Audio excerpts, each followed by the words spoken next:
Yo, welcome to another installment of Noob Chess Analysis.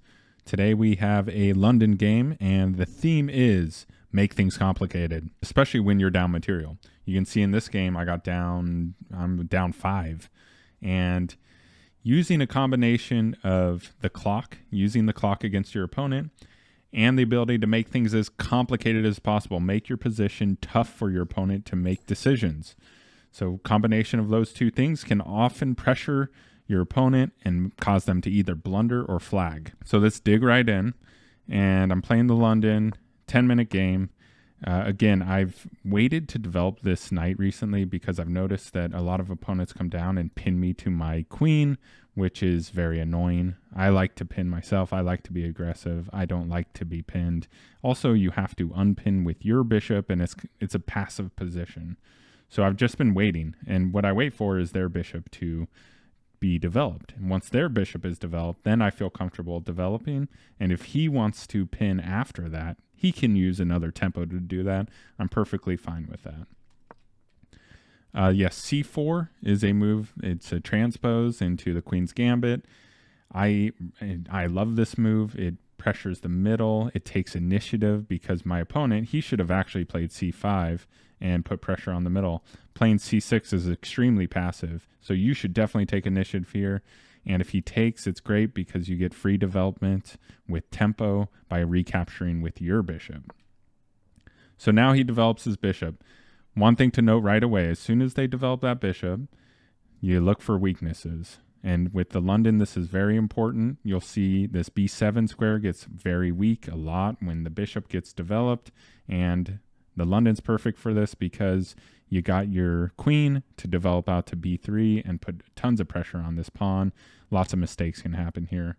When that bishop comes down, for me, I feel free to develop my knight. The pawn move. Another good thing about this is this bishop will stay only on the king side from now on. There's no going back for it, right? So let's say you want to develop up here and snag the bishop. It really has nowhere to run. It can go down. You can push your pawn up, and then it has to go back, and then you can recapture. All right, more development from me, just bringing the knight up. Very standard. Here's a very common theme of the London that you'll see is this showdown between the two bishops just staring at each other. The move here is to go back. You obviously do not want to keep it there because he will capture and you will ruin your pawn structure. That is not good. So move your bishop back. And then if he takes, you're going to capture with your pawn. And then you have this beautiful open H-file, which is so dangerous. With the London, if you've seen my videos, I actually have probably 2 or 3 where I checkmate because of the open H-file. And the London just has these beautiful angles on this H7 square, and you can get checkmate very easily. We'll actually dig into that because he does end up taking here, which I love to see. And the reason I develop up here with the bishop is in the hopes that he will take, and I will take back with my queen, so I get to develop my queen. And then if he decides to open my H-file, my queen is actually in position for a checkmate. So I'll actually just show you what that looks like really quick. So if he takes, I take here, and then if he takes my bishop, this is checkmate if you can get rid of this knight. And I actually have a whole video called Debate. Check it out. But the move here, let's just say he develops. The move here is just to push this pawn up, which looks like a total blunder, right? It's unprotected. And if they take, though, it's checkmate. That's the debate. That's the London debate when they open the H-file. So check that out. Okay, so this is what actually happened. My opponent castled, and then he took. So I'm looking pretty good. I'm like 2 steps away from getting checkmate if he takes here, and he does take here. So I'm like, oh, this is getting juicy. This is very serious. We just got to get rid of this, and we're good to go. So he takes the pawn, and I think about this a bit because I really don't want to move my queen out of checkmate, but I have to. So I have to take here. And then he pushes back, and I am very happy. I'm like, this is going to be a quick win. I push back pretty fast. I think it was 3 seconds, my move. And I'm like, please don't push your pawn down. And he did. And then this is where it gets complicated. I'm like, uh-oh, now it's going to get complicated. So I took here when I shouldn't have. because it allows free development of his queen, but he actually takes with his pawn. Another thing that that move does that I didn't think about is it really opens just the penetration into where my queen will be if I castle long. And I was planning on castling long, so it's just really not a good move. And then I do castle long. And then he's developing, and then I called out that weak b7 square, so I go to attack it. He does the right thing and protects it. And then I blunder. This is where I just made a mistake. I don't know what I was thinking. I didn't think. Literally 1 second. Is that right? Literally 1 second. I don't know. Because I totally saw this as well, like earlier. And then I forgot that I had seen it. So he takes, and I'm going to lose a pawn, right? He had 2 attackers. I had 1 defender. So he gets the pawn, and I am a little pissed off about that. And then I'm just thinking, well, he has 7 minutes to go. So this is not about time right now. I push my pawn up because I want to just put pressure on the queen by moving my rook up. And that's what I do. I'm just trying to add pressure. Hope he blunders, basically, at this point. Pressuring the queen. This was a bad move, actually. And I went back and analyzed it. The reason why it's so bad is because you're weakening your e-pawn just so much by doing this move. I was hoping just to add some pressure, or I was trying to add a defender here for no reason. I didn't need to. My rook was defending it just fine.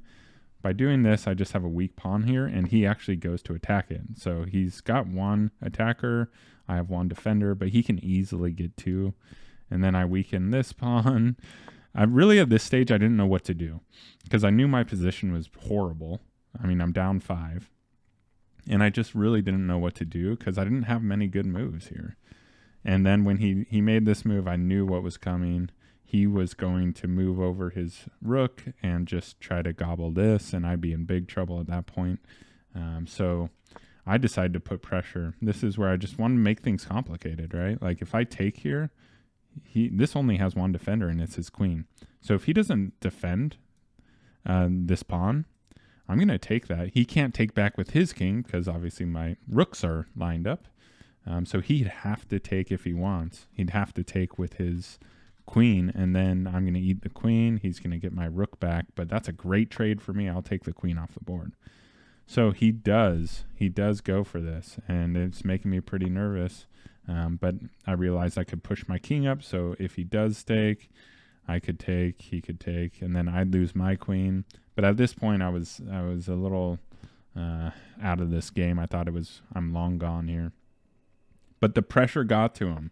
The pressure got to him. He thought 20 seconds, 27 seconds, and he moved his rook over.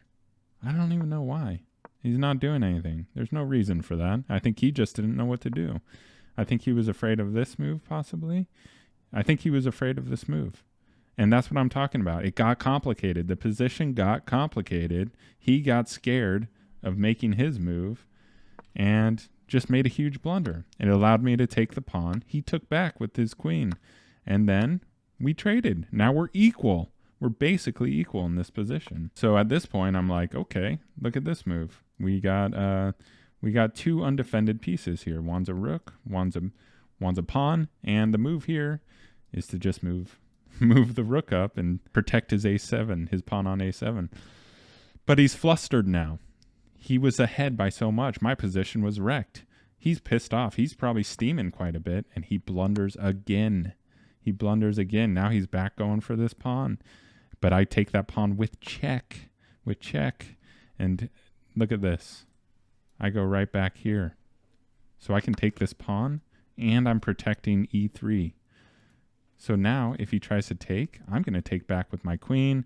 He's going to take with his rook. I'm going to take back with my queen, and I have a winning endgame here. I mean, I think I should have a winning endgame. Who knows at this level? Like, I could easily screw this up for sure. And just looking at this endgame, my idea was, well, I'm dominating on this side, right? Like, he cannot push down into this. And then, so really it's about this side. And he's going over to my side, and I have to protect these pawns. That was my general feeling. So I start moving over. And I'd also like to gobble his pawns. So, like, I want him to have to protect this pawn. So that was my thinking, and now I can push my pawn up. He starts coming down on this side, but not too worried about that, right? Like, what is he going to do? I take, and then he can't get by this pawn, and we're all the way over here. So we take, and now this guy's in big trouble because he has nowhere to go, right? Like, you have to calculate this. Take. He can't go anywhere around here, so this pawn's hanging. And now I get a gobble it, and he can't eat my pawn because I just protect it. So this is a massively winning position now. And there's another little debate here. Like, how do you finish here? So the idea is you push the pawn up like you're going to go this way, and then you debate this way, and then he's got to go back that way. Okay, now you can eat that pawn because I'm getting a queen, right? And now we'll go back to my end game. How to checkmate with a queen. And I'll just quickly go over this again. But basically, the idea is to get into a knight's length from him. So this is a knight's length. And then you will copy whatever he does until he ends up in the corner. So you copy his moves from here. So you're going to go left. He gave up here, but I'll just keep going.